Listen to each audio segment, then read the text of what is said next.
Good evening. We're in Studio 6B. It's my pleasure and my true honor to be speaking with a World War II combat hero, Mr. John J. Jeckovich. That's 4 J's. J. Wow. Mr. John J. Jeckovich. And this beautiful Saturday of April 19th, 2025. How are you doing today, Mr. Jeckovich? Very good, very good. You're looking well. I heard you had a really nice visitor today. Oh yeah, Amber, yeah. Boy, that girl is something. Yeah. She's a full-time missionary. She's at church night. She's got sunrise services tomorrow at 6:30 on the ocean. Oh, 6:30. And yeah, that's why she's going home to get to bed. And in between all her churches and Bible studies, and she's an avid surfer, she stops by and see you about 4 times a week, right? Yeah. Wow, that is so beautiful. I guess that restores your faith in younger people. Amber's in her 20s, and she makes a lot of time for Mr. Jeckovich, even though she's a full-time missionary and a full-time surfer. She finds time in spending time with Mr. Jeckovich. So, do you and her go over the Bible verses together, or she stays? Yeah. See, what's an interesting thing is, Amber being a full-time missionary, she's Christocentric. When you have a lot of these people today are egocentric.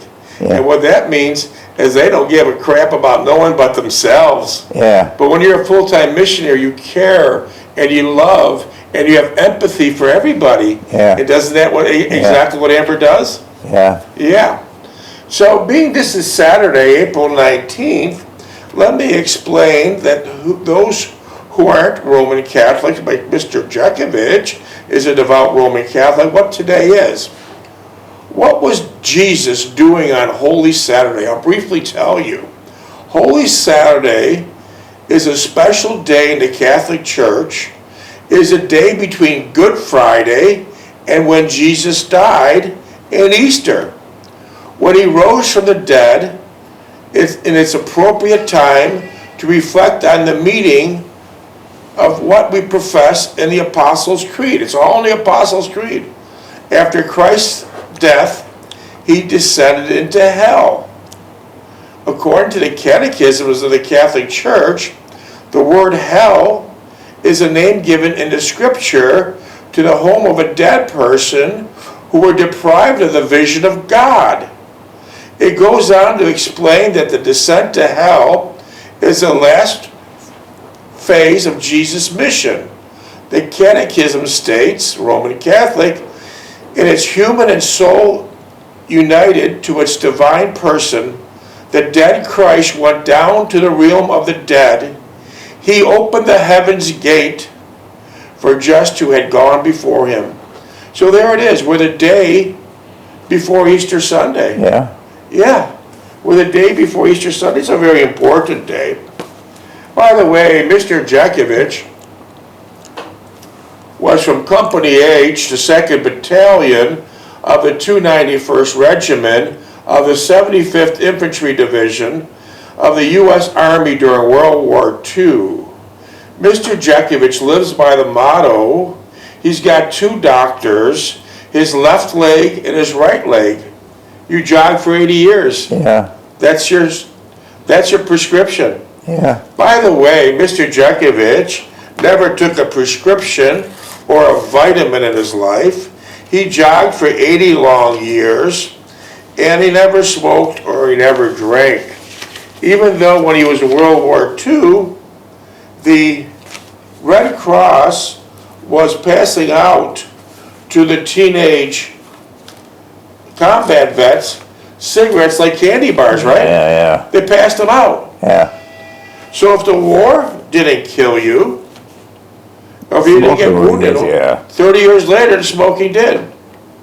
Wow, what? And then it goes further. It goes further than that. Also, on a side note, when the war was ended, Mr. Jeckovich and all the survivors of combat were sent to a camp that was like the point system when you could go back home, right? Yeah. And what was this camp like? All lucky strikes, ball, Philip Morris. Yeah, the camp before you go home was maybe several months, right? Yeah, And you got to sit in these tents, big tents, that are named after all non-filtered cigarettes. Lucky Strike, Pall Mall, Yeah. Chesterfield, yeah, Old Gold. yeah. The list is long. So that was a great advertising tool for the tobacco companies. Oh, yeah. So what later happened once they couldn't be predators to the combat soldiers? What else did they do later, 20, 30 years later? They're stuck all the cancer. They're dying. Well, how they advertise, how the cigarette companies advertise when they couldn't be predators to the soldiers. What did they do? The advertisement they later did. Yeah. What was it? Putting them in convenience stores? Oh, yeah. How'd they do that? Yeah. Well, the young kids get in there, they steal it. Exactly. Let me elaborate exactly what Mr. Jeckovich has said. So the tobacco companies were predators for these young boys facing life and death in the hellhole of the wars. 2 feet of snow, mess, garbage everywhere, blood. So they passed out free cigarettes, and most of them smoked, right? Most of them smoked, right? Most of them smoked. Yeah. What did you do with your cigarettes? I gave them to the guys next door, next house Okay. or whatever. So now, the interesting fact is this. Now the tobacco companies, the predators, could take their egregious advertising to a different level, as was Mr. Jeckovich, convenience stores. They would hit 10, 20, 100,000 convenience stores, primarily 7-Elevens for the United States, and they put a nice little display in front of the cash register. So the young kids, 12, 13, could easily steal a pack. Yeah. Steal a pack. And the tobacco company's philosophy was, steal a pack today, And take a card tomorrow. sell a damn carton tomorrow. Could you imagine what bastards these tobacco companies are? The boys are fighting for their lives. Like Mr. Jeckovich, when he held down Bastogne during the Battle of Bulge, his division had 97% casualties. On top of that, the tobacco companies are shoving this shit down their throat. Wow. But anyways, you never smoked, you never No, drank. no. Jogged for 80 years. And right now, you're knocking on the door of 100. Hear that? Pearly gates.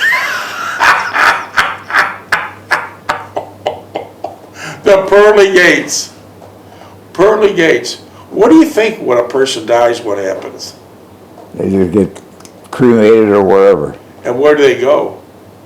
Well, they burn them up or put them on the ground. But do you think there's an afterlife? No. No, okay. I don't want to have a Catholic faith, but, so there's no, okay. So here's where we stand right now. You know, we always have tons and tons of text messages, and we respectfully try to answer all of them. But a lot of them are repeats, mostly about longevity and marriages. So let's talk about marriages for a minute, because right now, unfortunately, there's 90,000 divorces in Florida every year. Yeah. Million in the United States a year. Oh boy, the honeymoon phase gets over with quick. So what kind of advice could you give to people about getting married? Don't know who you're marrying. Get along good, because that honeymoon time ends quickly, right? Yeah. Then the reality sets in where you're working lots of jobs to pay the rent or pay the Yeah. They mortgage. have a couple of kids coming in. Couple kids yelling and screaming. Oh wow, dollar bills are going out left Yeah. and right and left. And unfortunately, many of the reasons for divorce and separation is financial reasons. Yeah. Wow. And once they have a couple kids, oh, and by the way, the divorces are called on primarily 70% by ladies. 70% of ladies initiate the divorces. But when they finally get divorced, and let's just say they have a couple kids, what do you recommend to a lady that wants to bring a boyfriend to live at home. No, never do it. Never do it. Never. Your mother was very young, and you cared for your mother from your age 11 to her death at 89. Your father died at 43. Did your mother bring a man to live at home? Oh, never, never, never. So what's your advice to these ladies that want to bring guys to live in a house? You know, the ones that get divorced now, Yeah. and they want to give a boyfriend or have someone live in their house with them. What do you tell them? No, don't take him in. Don't take them in. And Mr. Jeckovich is so right, because 99% of the guys that move into your house, maybe 1% are good, maybe 0.5% are good. 99% of the guys you take in your house are bad. And when you have those children, and they don't give a shit about those children, do they? No, yeah. They don't give a shit about those children. So ladies, be smart. Please be smart. Don't let no guy live into your house. When your kids are gone, you do what you want. But that would be an indirect way of child abuse. Just Google what happens when you bring a man in your house when you have children. It's not nice. It's not nice. Yeah. If he doesn't kill them, if he doesn't abuse them, he'll want them out directly at 18 years old. Yeah. Don't do it. Listen to Mr. Jeckovich's advice. Don't bring them home. Don't let them live in that house. Don't let them mingle with your kid. If you do, you'll make a mistake. You'll make a serious mistake. Yeah. It won't turn out good. Mr. Jeckovich knows lots about marriage, and let me tell you why. How many years were you married? 69. 69 long and wonderful years. Mr. Jeckovich, by the way, he proposed to Delphine Stulak in the Basilica of a Roman Catholic church in Tonawanda, New York. Yeah. She accepted graciously, and then they both walked up to the altar and they said a prayer for a long and happy marriage. And how'd that work out? 69 years. Yeah, can't beat it.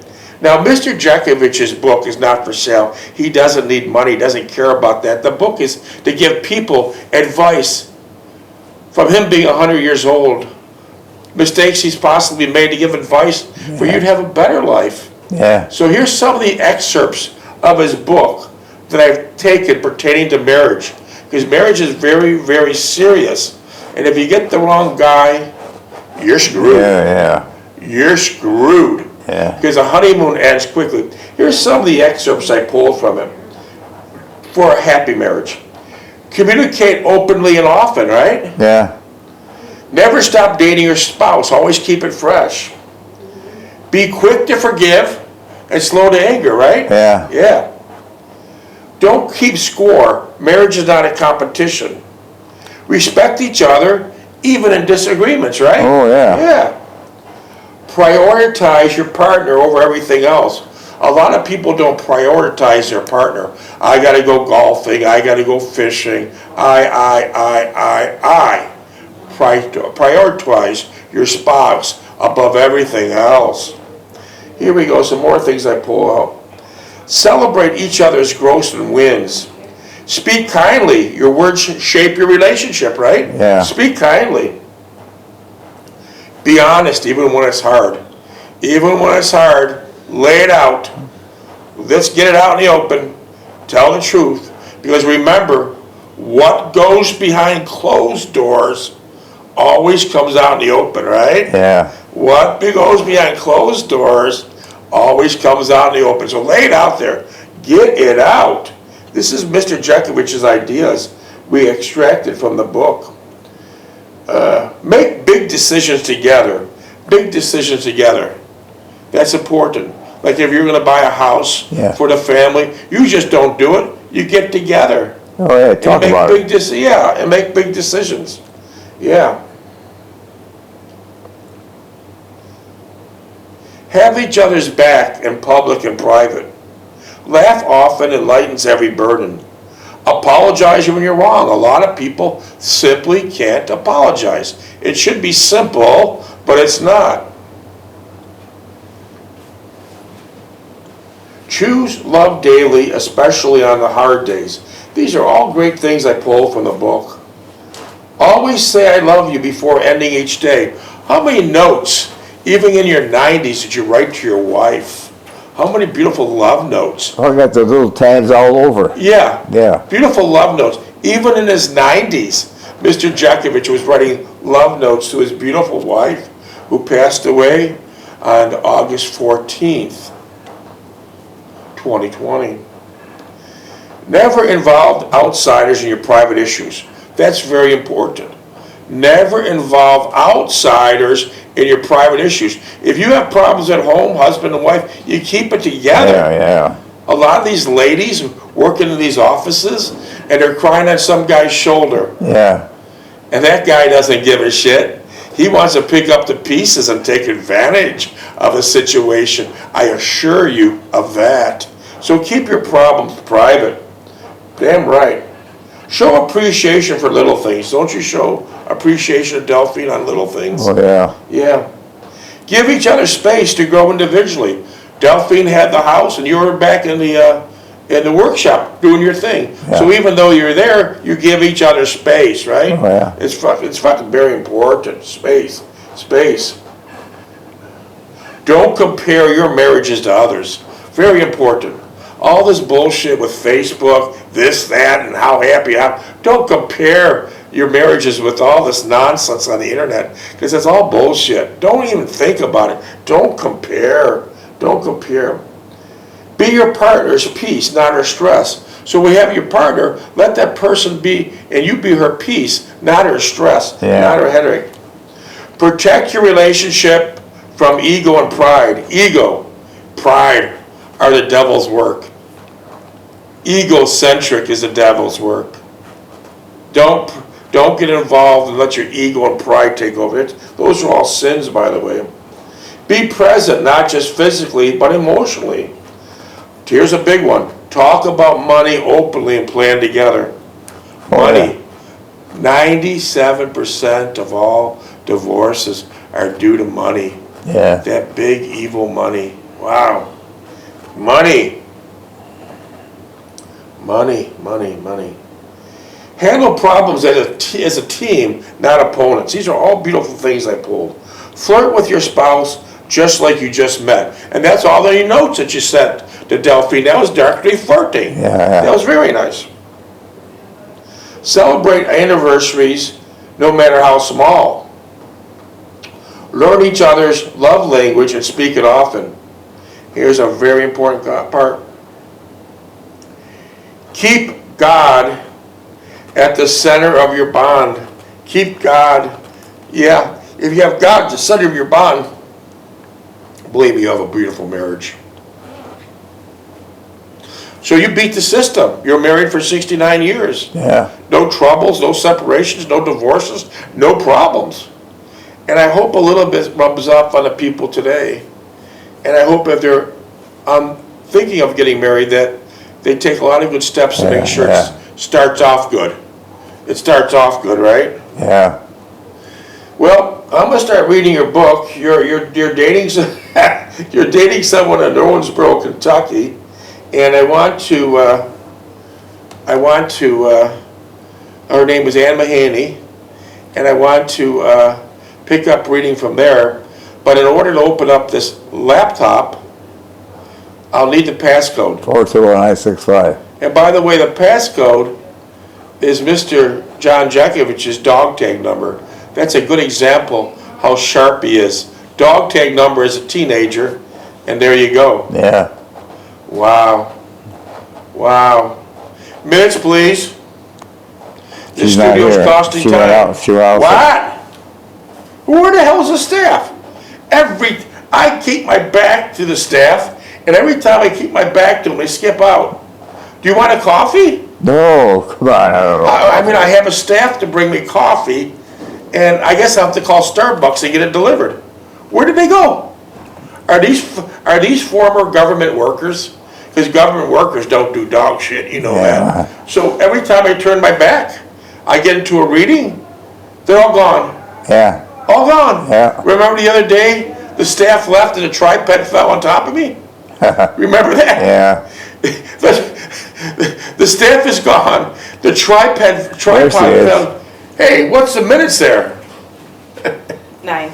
The staff is gone, and I got a tripod falling on top of me, almost hit me in the head. Yeah, yeah. And you almost jumped out of your wheelchair. Yeah. You almost jumped out of your fucking wheelchair.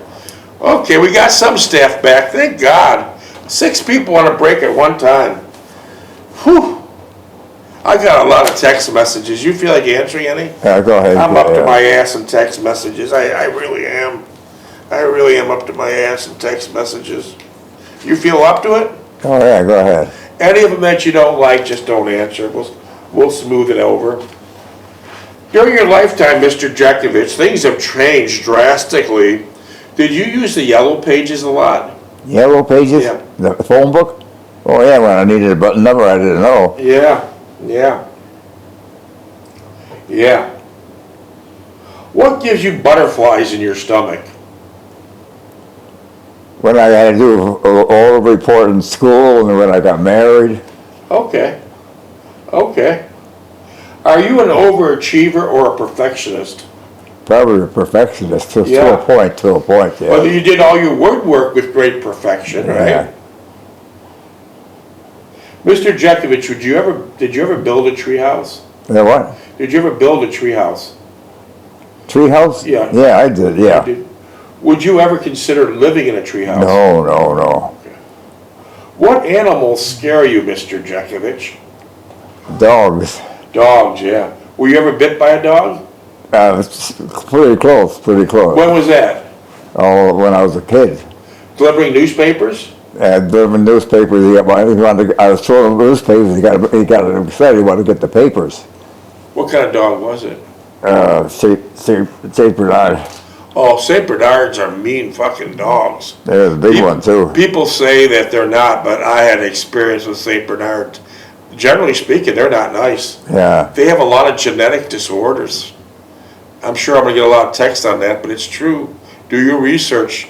St. Bernards have a lot of genetic disorders, and they're mean ass dogs. I wouldn't put a St. Bernard next to a kid if my life depended on it.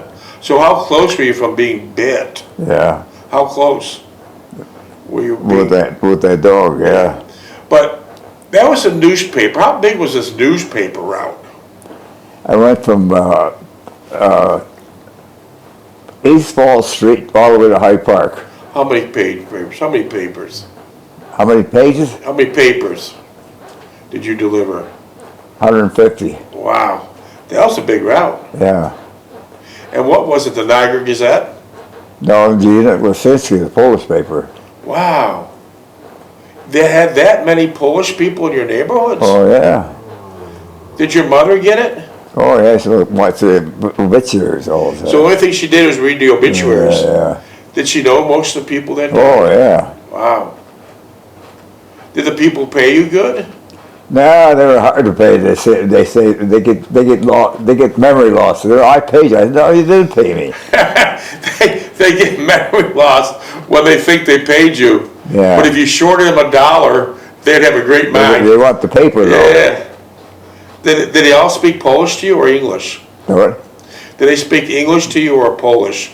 Your customer. They speak in broken English.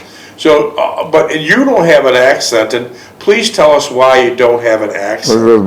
My father said, we're Americans, we're going to speak American. We're not talking Russian, we're not talking Polish. He wouldn't allow nothing but English, Yeah, right? yeah.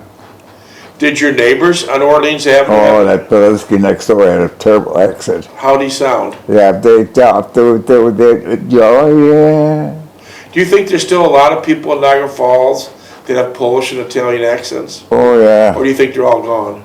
No, they're the second generation. I mean, Polish are yeah, second generation. And they also started Little Italy. You didn't have Little Italy when you were a boy. Oh, yeah. Remember? Forest Avenue. Yeah, but around around Forest Avenue, near Mount Carmel Church, that's all classified now as Little Italy. When you were a boy, that wasn't classified as Little Italy. Remember you were going to buy that house there in Forest Avenue? Oh, yeah. And you would have been right. Beautiful house. Yeah, but you would have been right in the middle of Little Italy now. Oh, yeah. I'd be right in with them. You'd be in the middle of it. Yeah. Did you have a lot of Polish people at work? At work? Kimberly? Yeah. No, there was mixed Scots, Americans, How about Italian? Italians, a couple Italians, Spasta. Wow. Did you have Goebel at work? Goebel? A Goebel? A Goebel that lived on your block that worked there? A Goebel? No? Gorbalinski. Yeah. Yeah. Was he a good worker? Yeah, he's all right. Yeah. Wow. But he was in the calendar room. I was in the machine room. And didn't you tell me one time he purposely, I guess he wanted to be your friend, he put his locker next to yours? I don't know why he did that. He did it spiteful. You didn't think he wanted to be your friend? No. No. Then he had to shout at me too. And you said something about his socks? Yeah. Shake the socks out. And what was in the socks? Well, it's just sweaty feet. Yeah, because it's like about 120 degrees Yeah. in Kimberly-Clark, so everyone sweats, right? Yeah. What did you mostly wear in Kimberly-Clark? T-shirts? T-shirt and a pair of pants. And was that the dress code, T-shirts? Yeah. And that, weren't you dating one time the lady in the front office? Oh, yeah. How did that go? And I see her when I come out of midnight shift, she was there yet till midnight. Yeah. Or she was a scheduler. She was a scheduler. And then what'd you do, her go out to different places? No, I didn't go out with her, no. I thought you were dating one of them. No. And she said she wanted to marry someone with a suit and tie. Is that someone different? That was another girl. She went to, Wisconsin? so she went to Pennsylvania. Okay. 3 minutes. But she wanted to marry someone with a suit and tie. Yeah. But it's ironically, the suit and ties in the office made less money than the guys working in the factory. Well, that's what she did. She married a guy and they went to Pennsylvania. Yeah, wow. And that was right there on Royal Avenue, right? Yeah. Wow. When you worked at Kimberly-Clark for 35 years, you never drove a car there, right? No. You walked. How would you handle the snow? Walked. How would you handle the rain? Right. Walked. And every time when you got off of work, you walked past one establishment. What was that There's a called? red spot. Red Spot. Did you go to the Red Spot often? No, I never was in there. Never was in there. And what was the Red Spot It about? was a tavern. But what was it about? Did all the workers go there? Oh, yeah. And then what? Right after work, and how long would they stay there for? Well, they got off in the afternoon, after 3 o'clock. They'd be there till about 6 or 7 o'clock and then go home. So they'd be raising hell. Yeah. So how great they did it. Drinking? Yeah. And didn't the softball team and the bowling league go in there? Yeah. Didn't you have one star bowler? Oh, You said you had a star bowler. Dixie Davis. Yeah. Dixie Davis was like the king, right? Oh, yeah. He was a big guy. Minutes. Minute and 40 seconds. So Dixie, do you remember that name? You also said a guy at work never could get his job done because he talked so much. His name was Yak Babiak. Yeah. How was he? Well, he's a good worker if he paid attention to doing the work, but he was always yakking at somebody. Was he like a southerner or something? No, he's Polish. Polish. Yeah. Was he in World War II? No, I don't think so. No. Was many of your co-workers in World War II? After I got, no, I don't think so. No. Was Bielinski in World War II? Bielinski, I don't know where the hell Bielinski wound up. How the hell did everyone get out of World War II but you're on the front line? Yeah. It's amazing. It's amazing. By the way, Mr. Jeckovich did not enlist in the Army. How come? I wanted to stay with my mother. Mr. Jeckovich did not enlist in the Army. He waited to get drafted so he'd have more time to care for his mother. And when he enlisted, he get a real cushy job. His brother enlisted. He never went overseas. And what he simply did was teach people to drive Jeeps, right? Yeah. Never had a gun in his hand. The other one was in the Coast Guard. And the other one was the Coast Guard. They enlisted. But when you wait to get drafted, shit hits the fan, and you're going to go to frontline combat like Mr. Jeckovich did. He was beat up, shot up, stabbed, bombed, trench foot, frostbite, lost a hip. So you don't get good treatment when you get drafted. But Mr. Jeckovich did this sacrifice so he could have more time with his mother. Yeah. Right? Well, I didn't want, I had to get pushed out of it.